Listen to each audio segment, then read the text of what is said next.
Paolo Cilona, un interessante convegno è partecipato, quello organizzato presso la chiesa dell'Addolorata, ecco, un consuntivo di un momento che ha visto anche la partecipazione di qualificate personalità a discutere su un fatto come quello della frana avvenuto nel 1966, proprio il 19 luglio. Bene, 55 anni fa la nostra città fu sconvolta da una frana che portò oltre 5.000 senza tetto.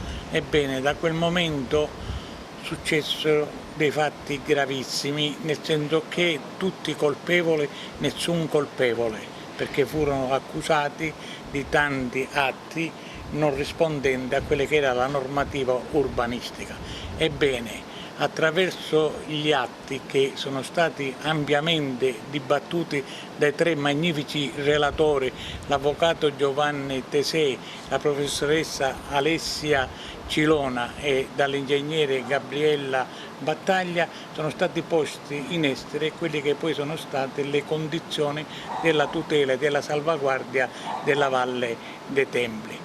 Quindi il problema è la bellezza della valle salvata proprio dalla frana, perché attraverso la frana poi sono successi alcuni fatti rilevanti come quelli del decreto cui Mancini, che emise una pietra sulle costruzioni che andavano dal Colle di San Gerlando verso la valle e che dal villaggio Peruzzo andavano verso la valle. Oggi il problema è che la Valle dei Templi è patrimonio dell'umanità, ma questo bellissimo patrimonio rimane sempre chiuso, non ha bisogno di essere soltanto tutelato, ha bisogno di essere portato nelle condizioni che vengano qui ad Agrigento centinaia e migliaia di visitatori e quindi occorre trovare delle strutture importanti come quella dell'aeroporto. Si è dibattuto pure il problema di come allargare il parco archeologico inserendo il parco dell'Addolorata, perché il parco dell'Addolorata,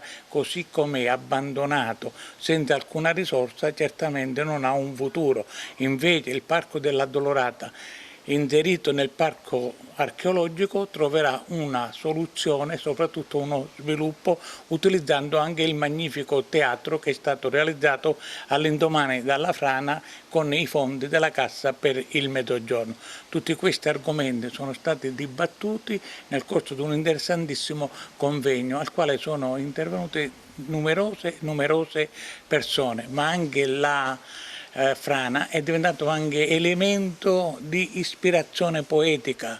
Ci sono stati poeti che hanno scritto delle bellissime poesie come Eva Di Betta, come Liliana Arrigo, anche Vera Di Francesco e Stella Camilleri. Quindi la frana è anche stata ispirazione letteraria e culturale. Su questi argomenti c'è stato veramente un grande dibattito al quale sono intervenuti decine e decine di persone.